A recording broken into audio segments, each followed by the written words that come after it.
For decades, governments in Europe and around the world have waged a war on drugs. In order to fight and defeat this enemy, it is necessary to wage a new all-out offensive.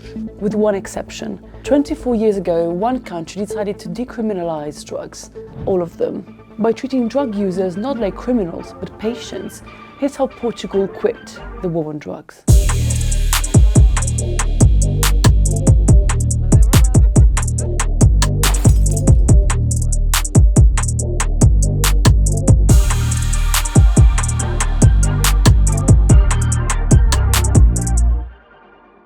Normally in the streets we take out these kits.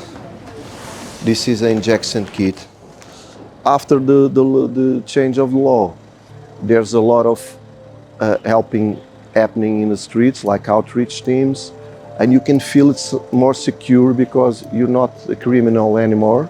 So I can get help without get beaten. It's very safe now. Sometimes this kind of job, the people, the community don't understand, because it looks like we are promoting the use of drugs.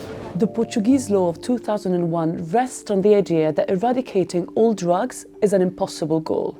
Because people were always going to be doing drugs no matter what prohibitions or what restrictions were put into place, a smarter way of dealing with that would be to just treat people like adults and say, okay, people are going to use drugs. What can we do as a society to ensure the health and safety of our society? Portugal adopted an approach focused on public health rather than public order. They eliminated all criminal charges for the use, acquisition and possession of all drugs, with no distinction between hard and soft ones, as long as the quantity isn't more than what an average individual would use in 10 days. To be clear, this doesn't make drugs legal.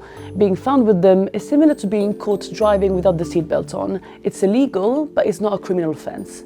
And what Portugal really did was they decided that it would be a much more rational approach to shift responsibility for drug policy from the criminal justice system to healthcare. Dealing remains a criminal offense, marking the distinction between the dealer, a criminal, and the user, a patient in need of care. So my name is Nuno Maneta, and I'm 52 years old, and I work in Crescer for 3 years already. Andrea Alves, I'm coordinator here at Crescer, and I have 31 years old. I'm a peer worker because I used to use drugs. We are going to the warehouse to pick up some food that the mayor's office normally give us to give the guys in the streets. Hello. Nuno.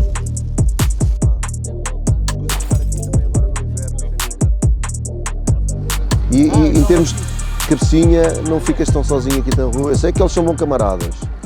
One of those guys was saying, I'm in a good spot. I'm doing the life I always dream. I said that in my times. There was some years I used to say that when somebody tried to help me.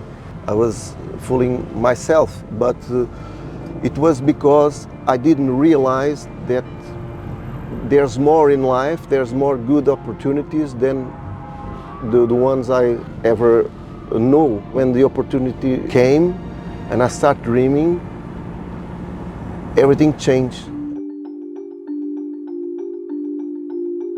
In order to support people going through active addiction, Portugal created dissuasion committees, panels seeking to dissuade people from using drugs rather than punishing them. And the interesting thing about Portugal is that all of these services are voluntary. No one is forced to do anything. Dissuasion committees are panels made of a psychologist, a social worker and a lawyer, having to assess the level of addiction and risk. They can then offer a course of therapeutic treatment, they can impose fines or sanctions, and can refer the person to health structures. People are not guilty for using a substance. I choose when I use alcohol or when I use tobacco or when I use coffee. People can choose when they use cocaine, heroin, everything, but with support and with information for people make the best choices in their lives. Toma. Mais? Dou-te os que quiseres. Queres marcar para amanhã? Quero. Ok, então amanhã à tarde aqui? Sim, senhora. Pronto, está combinado. Amanhã à tarde aqui, ok? Tá bem. Então vá. Tchau, tchau, adeus. I experienced a time that the point of view was different. I get beaten for the police in the 90s. The police stole my drugs and throw it in the floor. And I get hungry in those times. I get afraid of those guys. To grasp how Portugal even managed to pass a law like this, we have to understand the depth of the crisis it was going through. Back in the 1960s, while most European democracies were undergoing cultural and social change, Portugal was kept isolated under the Salazar dictatorship. His rule, which lasted almost 4 decades, made Portugal one of Europe's longest authoritarian regimes. While Salazar was replaced in 1968, his regime, the Estado Novo, was only overthrown in 1974 with the Carnation Revolution. This coincided with the start of a severe economic depression. As Portugal was grappling with its newfound freedoms, in the early 80s, heroin started flooding the European continent and found Portugal unprepared. By the 1990s, an estimated 1% of the population was addicted to heroin, contributing to one of the worst HIV epidemics in the European continent. Something had to be done. Putting people in jail, telling people that they can't use drugs, and prohibiting them from using it, these kinds of very classic ways of trying to deal with drug problems in most societies, was untenable and wasn't working. It was a critical situation in Portugal, and I think they were a little more willing to try a more dramatic measure. Cool, but you might be asking yourself, how does Portugal pay for it? A 2015 study found that this law actually saved the country some money. The social cost of drug use fell by 18% in the first 10 years of the policy. This is particularly linked with a significant reduction in the costs associated with criminal proceedings, showing that addiction treatment is much less expensive than imprisonment. Of course, there were a few bumps on the road. Portugal, when the policy was initiated, was in better financial straits than 10 years later when the global financial crisis hit. And this actually had an impact on the policy. Portugal has had to heavily rely on civil society organizations and non-profits to keep up all of the support work it does in its communities. Crises is an example of that, and so is GATT, an NGO focused on helping people with hepatitis, HIV and AIDS, and is also responsible for opening the first supervised consumption room in Portugal. Eu acho que esta sala é um pouco diferente, porque é uma sala que é liderada por pares, por pessoas que tiveram elas próprias uma experiência de consumo. É um modelo menos medicalizado e mais comunitário. Claro que esta equipa de pares que gera a sala conta com o apoio dos médicos e enfermeiros e um sítio que é muito confortável para quem usa drogas, porque é um sítio onde as pessoas não são discriminadas, podem falar abertamente sobre o consumo de drogas, podem ter material, podem ter educação, podem falar com os seus pares, não é? Com pessoas que estão na equipa e que são pares. Chamo-me João de Santa Maria, tenho 54 anos. A minha função aqui no Measurable é a responsável das salas de consumo. E então, quando comecei a trabalhar aqui, disseram-me que eu ia ter um trabalho de par, eu nem sabia muito bem o que era ser par. Depois, ao longo dos anos, percebi que, afinal, par fui eu a minha vida toda, podes traduzir. Aqui tem um espaço tranquilo, seguro, onde podem receber alguma educação para o consumo, porque as pessoas que consomem drogas injetadas não são enfermeiros nem médicos e, portanto, aprenderam a consumir drogas injetadas com alguém que não sabia consumir e, portanto, aqui é um sítio onde as pessoas realmente podem vir buscar informação e formas mais seguras de consumirem drogas. Há uma frase que agora até passou a ser muito usada, mas que eu aprendi a Narcóticos Anónimos, é nada sobre nós sem nós. E, portanto, fazerem algo que nós não estejamos presentes e que nós também não possamos opinar, acho que não faz assim grande sentido, pelo menos para mim. In the 24 years since its passing, the Portuguese approach has become a model, and for good reason. Drug-related deaths, originally comparable to the EU average, have since plummeted, but they increased across the rest of Europe in the same time frame. In 2001, Portuguese people who used drugs accounted for 50% of new HIV diagnoses in Europe.